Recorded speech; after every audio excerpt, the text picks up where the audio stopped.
what made you, so obviously the religion and going to it had a big impact on your life.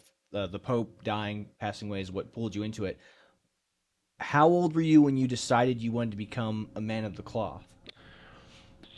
So I was so I graduated in college in 21 or at 21. And then let's see, so 22, probably. So I was probably around 21. Um, Probably a little too early. Probably a little too early in my um, faith life. Still kind of young, still learning. But my pastor asked me to consider it, and I did, and I don't regret it. I went to seminary for a year, and I studied philosophy and Latin and Greek, and we prayed, together every day, and went to mass every day, and it was a great period of formation. And even though I didn't become a priest, that actually sort of like jump started my, young faith life, because Mm-hmm.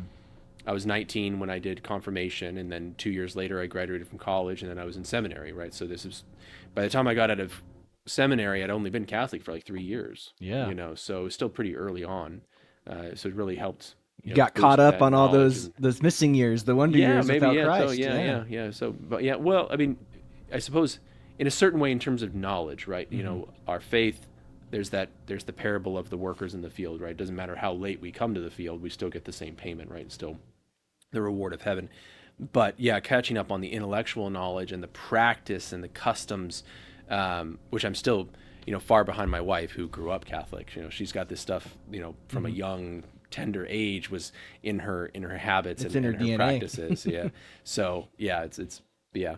What was the question? So yeah, when did you? It was when did you decide to become a man of the cloth? And then, so Hmm. what changed? What happened to where you were like, this is not for me? Right, right, right. So there's four signs of a vocation, and I don't know if I'll be able to rattle them off by memory right now, but one of them is a constant desire.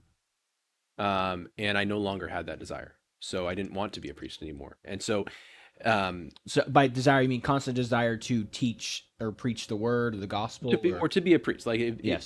say like if you believe you have a vocation to being a monk, there's a wonderful abbey or a monastery about an hour and a half east of us with like 60 monks out in the middle of the forest. Fantastic place, Clear Creek Monastery, Our Lady of Clear Creek.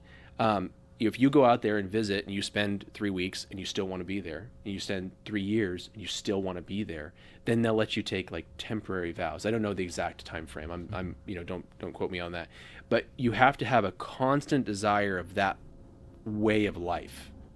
Um, and then by the end of my first year of seminary, I no longer had a constant desire to be a priest. I wanted to be married. I wanted to have a family. So one of the four marks of I was missing at least one of the four marks of my vocation, and Gotcha. so you know, Okay, yeah. very cool. So you had one story at seminary that you've told me and Chad, but it was something about you. Just your one of the fathers or padres came in and caught you shaving your head, Oh, right? What was that all about?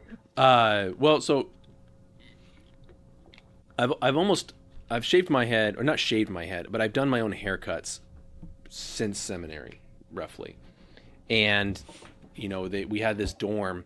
It was a hallway, and all the rooms were off the hallway. And as you entered, there would be the bathroom first off, and then the room, almost exactly like what we have ours, our barracks at the OKRTI.